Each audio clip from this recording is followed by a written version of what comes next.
আপনাদের কাছে গেলে মনে হয় যে কোনো লাভ নাই, বাপের টাকা দিয়ে পকেটের টাকা দিয়ে জমি জমা বিক্রি করে ডিলারশিপ করতেছেন, চালাচ্ছেন। এতই যদি সমস্যা হয় তাহলে এই ডিলারশিপ রাখছেন কেন?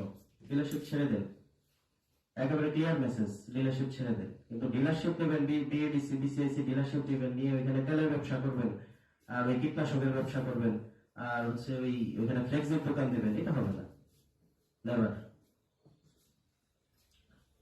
2 নাম্বার, আপনাদের যে রেজিস্টার, সেই রেজিস্টারে দেখলাম যে বিতরণ রেজিস্টার, একজনকে দিচ্ছেন 1 বস্তা, একজনকে দিচ্ছেন 2 বস্তা, আরেকজনকে দিচ্ছেন 15 বস্তা, 20 বস্তা, 30 বস্তা ডেপ টিএসপি ধরনের।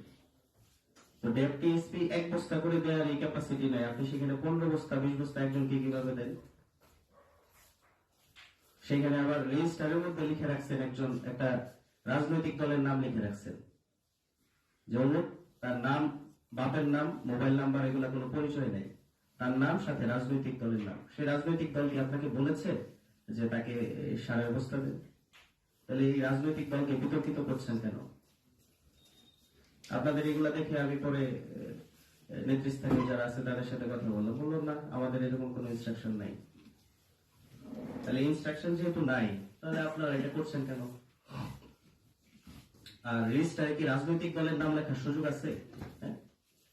এটা তো খুবই অন্যায়। এটা আপনারা সেই রাজনৈতিক দলকে প্রশ্নবিদ্ধ করছেন, এবং আমার কাছে মনে হয়েছে যে এটা সেই রাজনৈতিক দলের বিরুদ্ধে আপনাদের একটা ষড়যন্ত্রের অংশ হতে পারে। আপনার সার দেওয়া হচ্ছে কৃষককে দেওয়ার জন্য, সেখানে কৃষকের আইডেন্টিফিকেশন থাকবে, সেখানে রাজনৈতিক দলের নাম আসবে কেন? আর আমাদের উপজেলা কৃষি অফিসার মহোদয় স্পষ্ট করে বলেছেন, যদি কোনো বড় চাষি থাকে, যদি কাউকে যেমন 1 বস্তা 2 বস্তা সার দিয়ে হয়তো বড় চাষি যারা আছে তাদের ক্যাপাসিটি কোলাবে না বা তার বেশি লাগতে পারে, সেটা হতেই পারে। কিন্তু কাউকে যদি তার প্রাপ্যতার বাইরে সার দেন, সেটা কার সুপারিশে দিচ্ছেন, সেটা যদি আমি নিজেও হই, তাহলে আমার লিখিত সুপারিশ লাগবে। নতুন এবং ফিরে আসা গ্রাহকদের জন্য নগদে চলছে ক্যাশব্যাক সহ প্রতিদিন হাজারো উপহার জেতার সুযোগ। হবে আশা আর ফেরা, সারপ্রাইজ সেরা।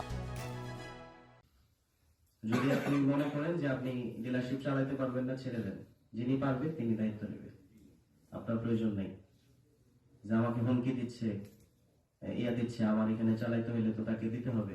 আপনি ডিলারশিপ ছেড়ে দেন, আপনার ওই ইউনিয়নে যার ক্যাপাসিটি আছে ডিলারশিপ চালানোর মতো তিনি নেবেন।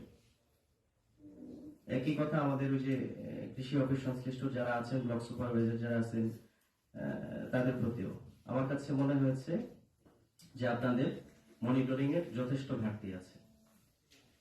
মানে এমন 1-2 জন আমাকে বলেছেন যে আমরা বাধা দেই না, আমাদের চাকরির সমস্যা হতে পারে। চাকরির সমস্যা হতে পারে, চলে যান, বদলে চলে যান। আপনাকে তো এখানে পাপেট হিসেবে পাঠানো হয়নি, আপনি এখানে পাপেট হিসেবে থাকবেন, আপনি ভয় পাবেন, আপনি চলে যান। আপনার এখানে থাকা না থাকা যদি সমান হয়, তাহলে তো আপনার এখানে প্রয়োজন নেই। এই রেজিস্টার কাকে দেয়া হচ্ছে না হচ্ছে, মনিটরিং, এটা তো আপনার লেভেলে করার কথা। এটা তো ওই অতিরিক্ত কৃষি অফিসার বা ওই উপজেলা কৃষি অফিসার মহোদয় অথবা এসিল্যান্ড অথবা ইউনোর এটা মনিটরিং করার কথা না। তারা একদিন মাস শেষে বা বছর শেষে একদিন যাবে, গিয়ে দেখবে স্টক সব ঠিকঠাক আছে, দেখে চলে আসবে। আমি এখন র্যান্ডমলি, আমি সহ আমার এসিল্যান্ড সহ র্যান্ডমলি আমরা বিভিন্ন ডিলারের দোকানে যাব। যদি বিতরণ রেজিস্টারে ঘাটতি পাই, তাহলে আপনার ডিলারশিপ বাতিল পরে আগে আপনার জেল জরিমানা করবো, একেবারে লাল দালানে পাঠিয়ে দিব, সোজা হিসাব। তো ডিলারশিপ যদি চালাইতে চান, একেবারে আইন কানুন মেনে, নিয়ম মেনে ডিলারশিপ করতে হবে।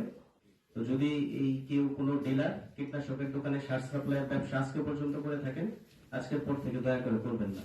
যদি করেন তাহলে এই যে বলে দিলাম, যেটা আপনার এই উপজেলায় কত বড় বাপ আছে, কোন বাপের আন্ডারে আপনি চলেন, এগুলো আমি শুনবো না, দেখবো না।